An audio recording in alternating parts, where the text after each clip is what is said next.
E aí, moçada, tudo tranquilo? Espero que sim. Mais uma vez com vocês, eu, professor Samuel, e hoje vamos falar de répteis aqui nas nossas aulas de Biologia da Frente Zoologia.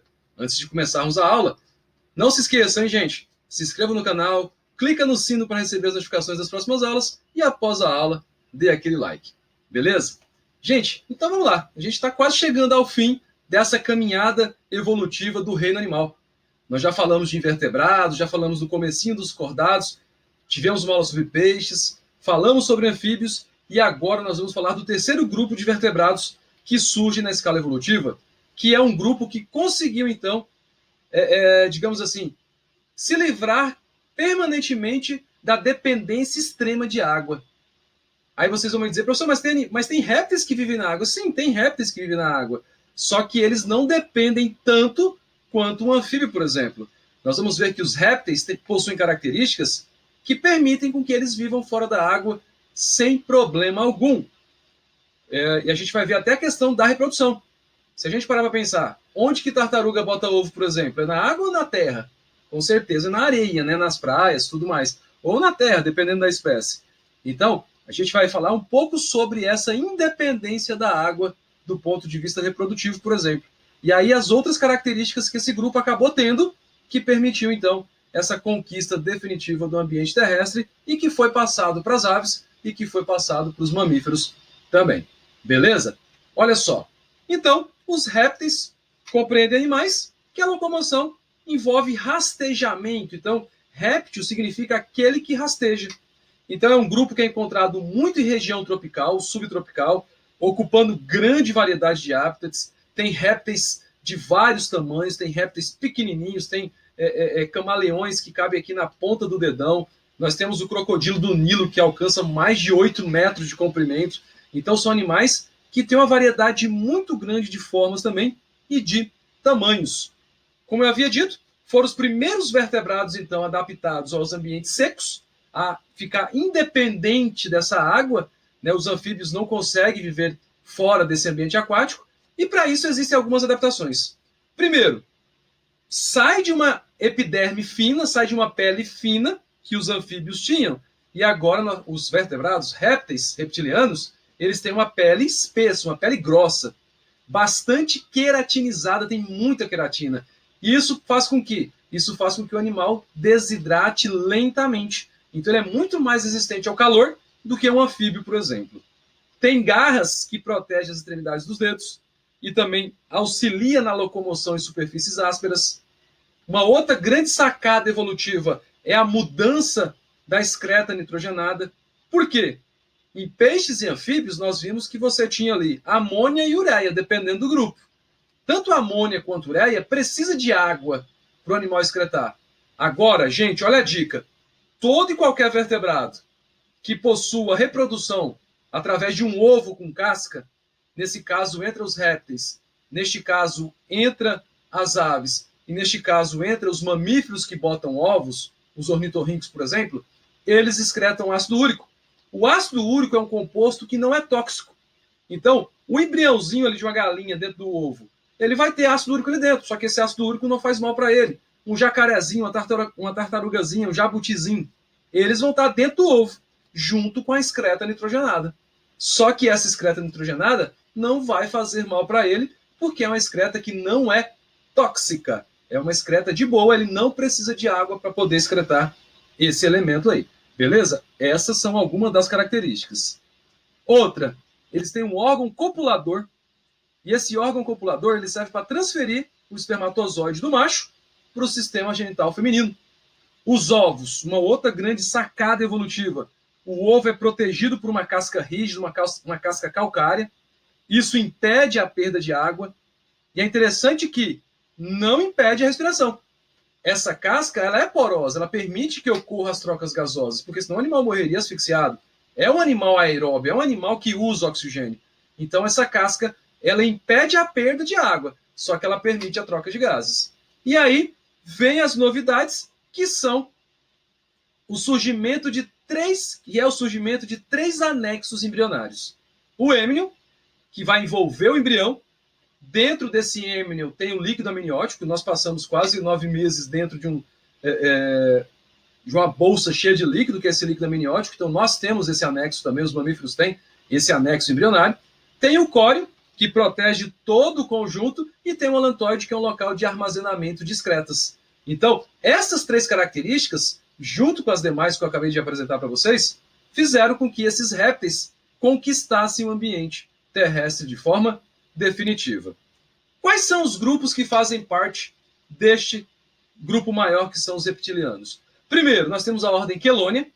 Gente, os quelônios, ou testudinos, eu tenho tartaruga marinha, tartaruga de água doce, os cágados, que vivem em ambientes de água doce, e os jabutis, que vivem em terra firme. Esse grupo é bem interessante porque eles têm ossos dérmicos muito resistentes. E esses ossos acabam formando escudos. O famoso casco de tartaruga, né? Que oferece o quê? Grande proteção para eles. Só que isso limita os movimentos, deixando eles lentos, principalmente em ambientes terrestres. Uma tartaruga, ela é extremamente ágil quando está dentro d'água. Agora, quando ela sai, por exemplo, para botar os ovos, é uma dificuldade tremenda. Ela sofre muito ali para chegar, conseguir andar na praia, dependendo, tem praias muito grandes, e aí ela cavar o buraco, botar os ovos e voltar para o ambiente aquático, é um esforço muito grande, ela gasta muita energia para isso. Na água não, na água é outra história. Nós também temos espécies pequenas, temos espécies bem grandes mesmo, tem a tartaruga de couro nossa aqui do nosso litoral, que é uma espécie muito grande, tem as tartarugas de Galápagos lá, que o Darwin ficou doido quando ele passou lá e viu aquelas tartarugas gigantescas, imensas. Então, assim, tem uma variedade muito interessante aqui dentro desse grupo. Eles não têm dentes, eles acabam utilizando um bico córneo, ou seja, a ponta dos bicos pode ser pontiaguda, que serve para poder o quê? Prender, fragmentar. Tem algumas tartarugas carnívoras que podem até arrancar pedaços, caso você, por exemplo, colocar a mão numa toca de uma delas num ambiente aquático, é perigoso ela pegar e arrancar um pedaço do seu braço ou da sua perna, até como defesa também. Então é um animal bem agressivo, né? Jabuti também, o jabuti ele morde, não chega a rasgar, mas dói pra caramba a mordida de um jabuti. E aqui eu trouxe então a imagem de uma tartaruga marinha, né, um animal muito bonito, é um animal muito bacana, extremamente ameaçado, principalmente por causa da questão do lixo. Elas confundem muito saco plástico com água viva, que é um item da alimentação delas, e acabam morrendo engasgadas. Então é bem triste isso aí. Então essa questão da poluição, ela interfere de um modo geral em todas as espécies, sejam micro ou macroscópicas. Então, galera, vamos pensar aí na hora de poluir qualquer ambiente, beleza?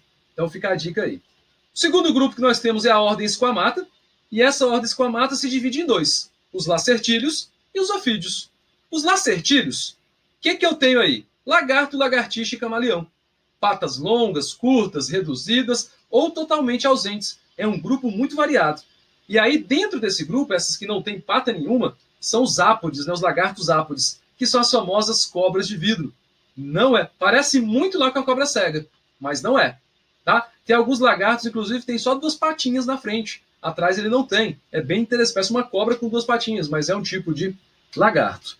E aí eu trouxe, então, esse representante máximo dos lagartos que nós temos aqui no Brasil, que é a iguana. É bem comum aqui em Mato Grosso, tem bastante dela. Pantanal tem muitas. O grande perigo desse animal aí é uma chicotada do rabo, dói pra caramba. Eu sei disso porque eu já tomei uma lá no Pantanal, então, né? Vai mexer com quem tá quieto, toma na cara, né? Na realidade, eu tomei na canela uma chicotada de rabo de iguana. Mas é um bicho bem interessante, é um bicho bem bonito. É um predador bem voraz. E reproduz na areia. Ele cava ninhos, quando o rio Cuiabá baixa, formam-se as praias, elas vão lá, botam ovos, então, dentro da areia. Beleza? Então, os ofídeos. Os ofídeos são as serpentes. É um corpo muito alongado, não tem membros locomotores. Os órgãos internos também são alongados para acompanhar a disposição da estrutura corporal. O pulmão esquerdo é geralmente reduzido. Os músculos segmentares, né? Olha a questão da metameria aí, ó. Estendem-se por todo o corpo e aí permite aquele movimento sinuoso, né, em forma de S. É um grupo bem interessante. E aí eu trouxe a imagem dessa jiboia, que é um animal muito bonito. Apesar que eu só gosto de ver assim em foto, né? Não sou muito fã de mexer com esses animais em ambiente natural, não. Então eu prefiro observá-los, assistir documentário e ver foto. Mas é um grupo interessante. E essa parte aqui, ó, nós temos um osso bem aqui chamado externo. O externo, as nossas costelas são grudadas aqui no externo via cartilagem. Esses animais que engolem presas muito grandes, eles não têm esse osso aqui. Então essas costelas ficam soltas. Justamente para quê? Para permitir que o corpo sofra uma dilatação para eles engolirem presas muito grandes. É só imaginar uma sucuri comendo uma capivara, né? Sim, acontece, a sucuri engole a capivara e fica lá semanas sem fazer mais nada, porque ela vai gastar energia para poder digerir um animal daquele tamanho que ela engoliu. Tá? Então, são características que esses grupos têm. E aí, por último, os animais da ordem crocodília. O próprio nome já diz, né? São os crocodilos. Nós temos ao redor do planeta. E aqui no Brasil nós temos os jacarés. Eles têm uma boca com uma grande abertura, têm um dente muito forte. Eles usam tanto para atacar quanto para se defender. Tem uma língua achatada que ajuda na movimentação do alimento para dentro. Ela não é protrátil, né? Ou seja, ela não é que nem a do camaleão, por exemplo, não é que nem a do sapo que vai para fora para pegar a presa. É uma língua normal, é uma língua que não se movimenta, é uma língua que serve mais para ele auxiliar ali na deglutição daquela presa que ele acabou pegando, né? E no Pantanal, bem comum, tem bastante jacaré no Pantanal. E aí, nós temos aqui falando dos predadores mais vorazes dentro dos répteis, são os crocodilianos. E aí, os dois maiores aí que nós temos, o crocodilo do Rio Nilo, mais ou menos ali 6 metros, e o crocodilo marinho que é encontrado na Austrália, que chega a uns 8 metros de comprimento, né? São animais bem pequenininhos, né? São animais bem interessantes. E tem os malucos que vão caçar esses bichos para poder fazer pesquisa, né? Tá, tem doido para tudo nessa vida, tem biólogo louco para tudo nessa vida. Mas é um grupo bem interessante. Ah, e aqui dentro dos crocodilianos também tem o gavial. O gavial é um animal, se você pesquisar aí, gavial, com L no final, ele tem um bico, parece uma serra, um bico de forma de serra. Assim, é um animal bem interessante. Na Índia tem, na Indonésia tem. É um grupo bem interessante. Ele é um crocodiliano. É como se fosse um jacaré com um bico comprido. Bico não, né? Quem tem bico é passarinho e ornitorrinco. Mas um focinho bem comprido, assim, parece um focinho em forma de serra. É um animal bem interessante. E aí, essa aqui é a imagem, então, de um crocodilo do Nilo. É um animal muito bonito. E aí o pessoal fala, nossa, que animal perigoso. Pelo contrário, o animal mais perigoso que tem na África chama-se hipopótamo, não crocodilo. Por incrível que pareça, tem mais acidente com hipopótamo na África do que com crocodilos. E aí o que acontece? De um modo geral, são animais encontrados tanto em ambientes terrestres quanto aquáticos, seja marinho, seja de água doce, né, do ciclo. São animais ectotérmicos, ou seja, precisa do calor externo para poder aumentar a temperatura corporal e com isso aumentar o metabolismo, e não possui glândulas na sua pele. Ou seja, é um animal que aparentemente é seco. Ele não tem estruturas. Lógico, se estiver dentro da água ele vai ficar úmido, mas é um animal que ele é seco justamente pela ausência de glândulas. Nós vimos que os peixes e os anfíbios tinham a pele muito rica em glândulas mucosas para manter a própria pele úmida. Já esse grupo não. Esse grupo não apresenta glândulas. Sobre essa questão da ectotermia, é só quem já foi no Pantanal já viu o jacaré tomando sol. O jacaré está tomando sol para poder aumentar o seu metabolismo. Até porque, se o metabolismo dele é lento, ele não consegue ser eficiente na caçada, na predação. Então ele vai lá, armazena calor para aumentar o metabolismo, gente, e com isso ser mais eficiente na hora da caça. Alguns, né, boa parte desse grupo, tem uma coloração brilhante, principalmente lagartos e cobras, e aí eles apresentam células especiais chamadas de cromatóforos. Ou seja, esses cromatóforos, é muito visível isso nos camaleões. Os camaleões conseguem o quê? Mudar a coloração para se camuflar no habitat. Então, esse é um grupo bem interessante, é um grupo que tem esses cromatóforos, então eles conseguem mudar a tonalidade e com isso acabar se escondendo de predadores ou de presas, né? Para justamente facilitar a sua fuga e facilitar também a captura do seu alimento. São animais carnívoros, né? Comem insetos principalmente. E tem uma língua protrátil, ou seja, a língua dele vai longe, estica assim, justamente para poder pegar a sua presa. E esse animal é interessante que os olhos dele, eles funcionam individualmente em movimento em várias posições. Então, o animal é bem interessante, é o grupo desses camaleões. São bem comuns em Madagascar, na África. Tá? Tem um esqueleto ósseo, tem um crânio muito resistente para proteger a região cefálica, região da cabeça. Tem uma mandíbula dotada de dentes potentes para captura de alimentos. No final, eu coloquei 4 imagens para falar um pouco sobre a dentição de serpentes, que é uma questão que sempre pode cair em Enem. Vamos falar um pouco mais sobre essa questão da dentição. A coluna é muito longa, né? A maioria aí tem caudas muito longas. E aí você vai ter o quê? 5 tipos de vértebras funcionais, digamos assim. As cervicais, próximo aqui da cabeça, torácicas, lombares, sacrais. E agora eu tenho as vértebras chamadas de caudais. Nós, por exemplo, a espécie humana, nós temos o cóccix. O cóccix é como se fosse aquela cauda, o vestígio de uma cauda. Então, a última pontinha da nossa vértebra é como se fosse, então, uma vértebra caudal vestigial. Os mamíferos que apresentam, então, uma cauda, eles apresentam também esse tipo de vértebra caudal, tá? E aí é interessante que alguns grupos, algumas espécies, como a lagartixa, por exemplo, de repente você já teve esse contato imediato com uma lagartixa na sua cozinha e aí acabou perdendo a cauda. Essa é uma estratégia de defesa. Isso aí é chamado de autotomia, ou seja, quando o animal consegue soltar voluntariamente a cauda do corpo. E aí a cauda fica, então, tendo espasmo muscular, o predador vai em cima da cauda e o animal, ó, ele foge e aí com o tempo aquela cauda acaba se regenerando. Então isso é chamado de autotomia, bem comum nos lagartos, né? Lagartixa, camaleão, Ave Maria, calango, né? Calango, perdão. Calango, gente, esses calangos nossos que nós temos aqui, o papa-vento, o calangozinho verde, é bem comum soltar essa cauda aí. É bem interessante. E aí ela fica totalmente ali por causa dos espasmos musculares. E aí, ó, o animal vaza, vai embora, foge e a cauda fica ali. E aí, com o tempo, lógico, ele vai gastar energia? Vai. Ele vai fazer isso toda vez? Ele vai fazer numa situação de risco. Então, lembre-se disso. É chamado de autotomia. Capacidade de perder um pedaço para poder fugir e, com isso, escapar de um predador. Sistema digestório completo. Tem boca e cloaca. É um grupo de animais, todos botam ovos praticamente. Tem algumas espécies, agora nem falo sobre isso, mas a maioria bota ovo, tá? A maioria é predadora. E aí tem um papel ecológico muito importante porque ele acaba controlando o número populacional de algumas espécies. Eles mantêm, de certa forma, a cadeia ecológica, a cadeia alimentar equilibrada. Quem vai tratar de ecologia com vocês vai falar melhor do que eu sobre essa questão de controle populacional. Circulação é fechada, dupla e incompleta, ou seja, o sangue passa por dentro só de vasos sanguíneos, fechada, dupla, porque tem tanta circulação pulmonar, né, que é pequena, quanto a circulação sistêmica, ou seja, eu vou ter uma mistura, eu vou ter uma passagem de dois tipos sanguíneos pelo coração também, sangue venoso rico em gás carbônico e sangue arterial rico em oxigênio, e aí é incompleto ainda, tá? Por que incompleto? Porque tem mistura do sangue. E aí, gente, um detalhe. Dentro dos répteis, nós temos dois tipos diferentes de coração.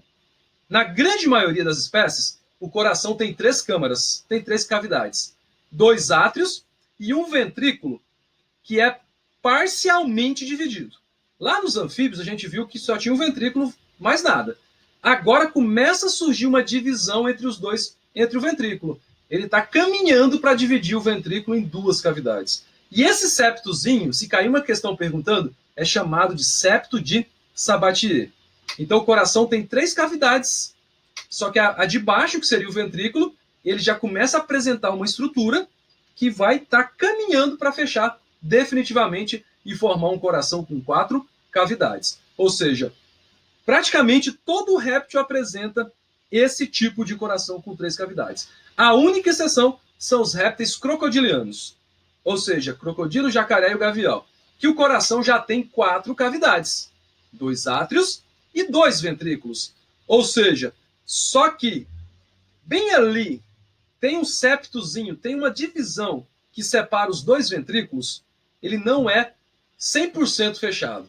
Ele tem uma estrutura ali, parece uma letra H, que o animal consegue controlar de acordo com a sua necessidade. Essa aberturazinha, que parece um H, é chamada de forame de Paniza. Ou seja, ainda ocorre uma leve mistura, uma pequena mistura dos 2 sangues dentro do coração, mas quando o réptil necessita disso. Quando? De repente ele quer mergulhar, de repente ele quer caçar, de repente ele quer esquentar o corpo, então ele acaba distribuindo de forma que ele achar melhor, tá? Então ele consegue fazer isso aí. Então vocês já sabem disso. Répteis têm 2 tipos de coração, com 3 cavidades, a maioria, e com 4 cavidades, os crocodilianos apenas. Respiração agora é pulmonar, definitivamente. Jacaré, tartaruga tem que colocar a cara para fora da água para poder respirar, senão morre asfixiado.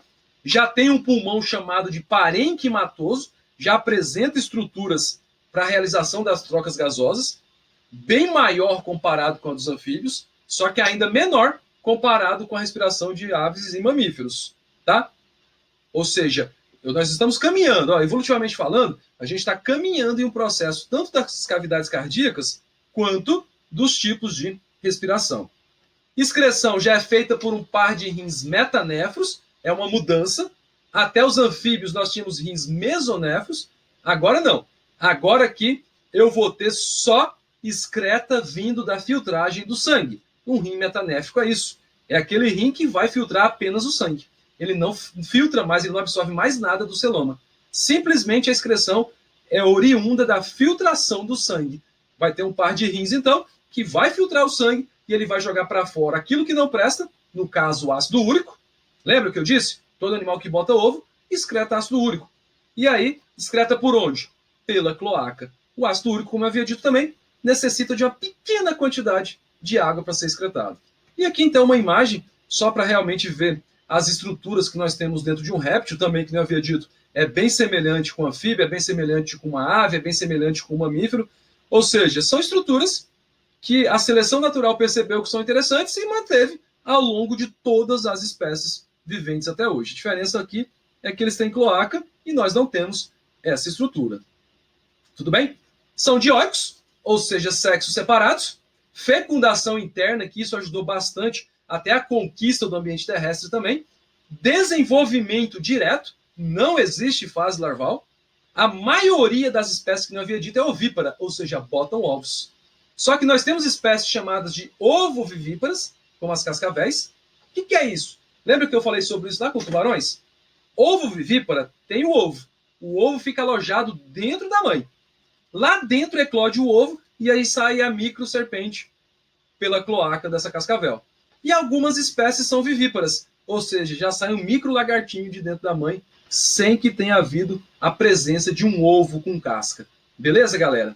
E aqui uma imagem, então, da oviposição de uma tartaruga. Elas botam muitos ovos. São ovos que, quando ele entra em contato com ar, automaticamente ele solidifica. Ele é bem resistente, um ovo de um quelônio, né? Então, ela bota muitos ovos. Porque quanto mais ovos bota, maior vai ser a eficiência reprodutiva. E aí, gente, eu trouxe para vocês isso aqui. Eu quero que vocês depois analisem bem os 4 tipos de serpentes que nós temos de acordo com o tipo de dentição, tá? Então aqui, ó, eu tenho cobras chamadas de áglifas ou aglifodontes. Elas não têm dentes que inoculam veneno. Então é um grupo, por exemplo, que nem jiboia e sucuri. Se ela te morder, ela vai rasgar você, mas ela não tem veneno para injetar em você, tá? E aqui tem o que, ó? Tem a marca dos dentes, tem o tipo do dente, tá? Como ele é visto de corte transversal. Então eu coloquei essa imagem, eu quero que vocês pausem a aula aqui para ver o que é uma serpente áglifa, o que é uma serpente opistóglifa. Olha a posição do dente dela. O dente está lá atrás, ó. Então é um animal que ele tem que te morder e movimentar a boca para conseguir alcançar esse dentezinho lá de trás, para ela conseguir o quê? Para ela tentar te atacar com mais eficiência. Então são as falsas corais, por exemplo, apresentam esse tipo de dentição. E aí, ó, aqui nós temos então as proteróglifas, que é o dente aqui na frente. Então é um dente que ele vai ter um sulco. Olha esse desenho aqui, ó. Então ele morde você e o veneno escorre por esse sulco aqui, ó. É como se o dente tivesse uma cavidade aqui no meio. Deixa eu tirar aqui para vocês verem com mais beleza. Olha o formato aqui do dente que fica. Isso é interessante até para saber um possível acidente. Pelo tipo de mordida, saber que tipo de serpente que te atacou. Então aqui você tem a cobra real, a coral do cabo, a cobra d'água, a cobra capelo, as cobras corais verdadeiras, todas têm esse tipo de dentição. E por último aqui as solenóglifas, né, que são as mais perigosas, porque o dente delas é oco no meio. É como se fossem 2 seringas. Então, jararaca, cascavel, surucucu, além do dente para frente assim, ó, quando ela bate, é como se fosse 2 injeções. Ela injeta o veneno dentro de você. Então, são animais que têm uma periculosidade bem maior comparada com as outras serpentes. Então, façam isso. Pause aqui, anotem e façam um resuminho delas, só para a gente ter uma ideia aí de quais são os 4 grupos de serpentes de acordo com o tipo de dentição. Beleza? E para fechar, vamos fazer aqui alguns exercícios. Então, olha só o primeiro. Considerando os aspectos evolutivos dos répteis, As principais características que lhes possibilitaram melhor adaptação ao ambiente terrestre são: quais características que um réptil tem que permitiu que ele conseguisse conquistar o ambiente terrestre? Letra A, endotermia e circulação sanguínea fechada. Não porque endotermia, ele é ectotérmico. Endotérmico é ave e mamífero. Então é falso. Letra B, fecundação interna com ovos pequenos e sem vitelo e endotermia. Gente, a partir do momento que o animal está dentro de um ovo, ele tem que ter muito vitelo, tá? E endotermia também está errado. Letra C, respiração por pulmões, estrutura óssea porosa, com ossos menos densos que outros vertebrados. Gente, isso aí define para mim uma ave. São as aves que têm uma estrutura óssea porosa. Nós vamos falar sobre isso, que são os ossos pneumáticos, que facilitam o voo da ave. Tá? Então, falso. Letra D. Ovos com casca, adaptados para o ambiente terrestre, pele corneificada, rica em queratina, mais resistente à abrasão, né, ao atrito e à perda de água. Resposta correta. Na letra E, ectotermia, ele é um animal ectotérmico, mas não tem nada a ver com conquista de ambiente terrestre, e os répteis não possuem respiração cutânea. Próxima questão. A presença de ovos com envoltório rígido é mencionada como uma das principais características que propiciaram a conquista do ambiente terrestre aos vertebrados. Contudo, essa característica só resultou em sucesso adaptativo porque veio acompanhada de outra novidade evolutiva para o grupo no qual surgiu. Tal novidade foi, letra A, a total impermeabilidade da casca. Gente, a casca não é 100% impermeável. Como é que vai entrar e sair gás dali de dentro? É um falso. Letra B, o cuidado com a prole. Quem já acompanhou a reprodução de tartaruga por algum documentário sabe que a tartaruga vai lá, bota o ovo e ó, vaza na braquiária. Não tem cuidado com prole, tá? Então não é. Letra C, fecundação interna, ou seja, você tem uma eficiência maior na reprodução, não há perda de óvulo, não há perda de espermatozoide. Resposta correta. E para fechar, quanto à temperatura corporal, os répteis são ectotérmicos ou endotérmicos? Você já sabe que ele é ectotérmico, você já elimina a letra B, a letra D e a letra E. Letra A, ectotérmicos, pois conservam a temperatura corporal sempre alta, ou letra C, ectotérmicos, pois não conservam sua temperatura corporal? Galera, lembra sempre disso. Por que um jacaré toma banho de sol? Porque ele não consegue manter a temperatura elevada, ele precisa constantemente de fontes de calor para poder aumentar a sua temperatura. Por exemplo, no ambiente frio, é muito difícil você ver uma cobra no ambiente quando esfria. Agora, quando está muito quente, elas ficam muito mais ativas. Beleza? Por hoje é só. Até a próxima aula, onde falaremos de aves. Não se esqueçam, galera. Clica aí para se inscrever no canal, clica no sino para receber as notificações das próximas aulas. Abraços e até a próxima.